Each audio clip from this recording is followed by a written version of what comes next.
Kazina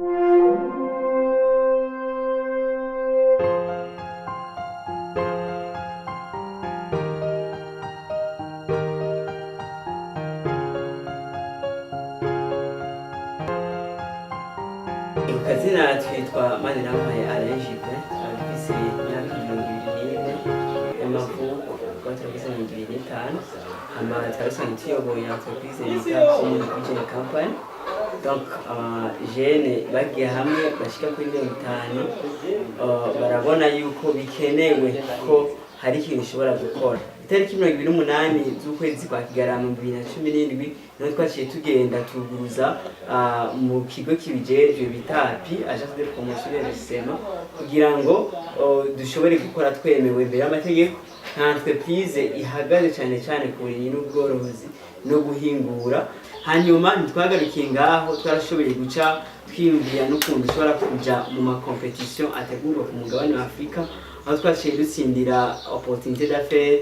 Ikibazo cyambere twahuye naco cyari uko tutari dufise ahantu iwacu dukorera, twabwiza kurondera ahantu tubaka canke umuntu adutiza ahantu twamuhamara ku kwezi kugira ngo ushobore kuraba ukuntu umugambi ushaka gukorwa neza. Muri wa mugambi wagutse wo guteza imbere n'abandi tutitejeje imbere twenyene biciye mu bworozi bw'inkoko.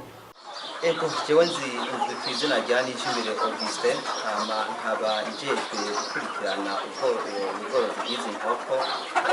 Ego izi nkoko twazizanye itariki 15 z'ukwezi kwa mbere, ico gihe naho twazizanye zimaze umunsi umwe zivutse. Zimaze umunsi umwe zivutse niho twazishikana ngaha.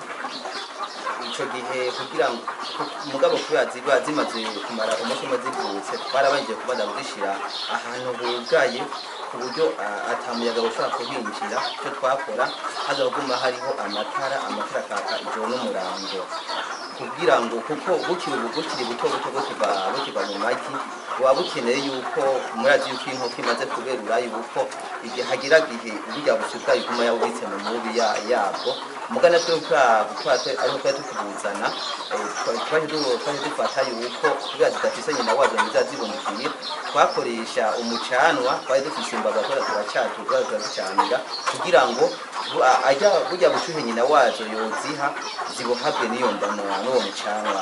Uwo mucanwa turazicanira twakoresha amakara y'ibiti tugacana imbabura tukazegereza zikabona kuguma zumva ubususuru. Hama mwico gihe nyene uko bari bukiri butoya hari hinja twazigabura ubwa mbere ibyo twaje gukura kuri moto twazikuye izo nyazo twazayiriye mu kiringo c'imisi c'indwi zitatu.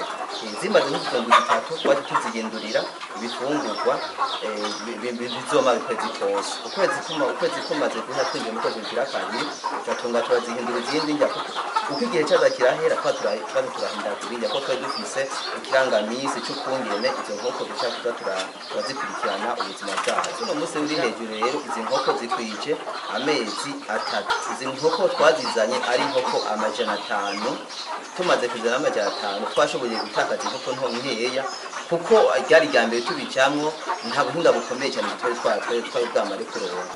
Hanyuma turifuza yuko uko bizogenda turatera imbere buke niko tuzogenda turashumbusha abantu bose batwitangiye na cyane abantu bagiye barakora kugira ngo dushobore kuraba uburyo batangura kuronka agasabuni.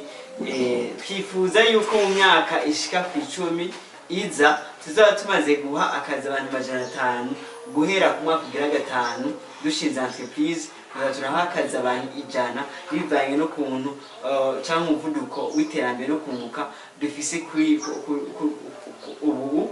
Ariko nikizobuza ko turonse umutaho kwiye twifuza imbere yaho bizotuma dushobora gutanga akazi guhera no mu mwaka uza kuko byose biva mu mafaranga n'ibikorwa byacu n'uburyo bwacu.